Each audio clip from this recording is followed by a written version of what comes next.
சொர்க்கம் என்பது நமக்கு சொர்க்கம் என்பது நமக்கு சுத்தம் உள்ள வீடுதான் சுத்தம் உள்ள வீடுதான் சொர்க்கம் என்பது நமக்கு சுத்தம் உள்ள வீடுதான்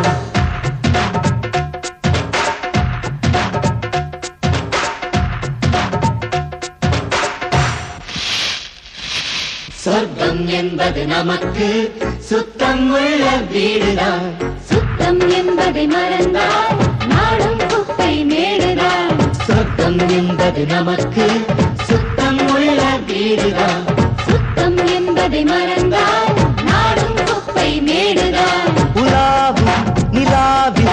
வெள்ளை அடிக்கலாம் எங்கேயும் எப்போதும் சுத்தப்படுத்தலாம் சொர்க்கம் என்பது நமக்கு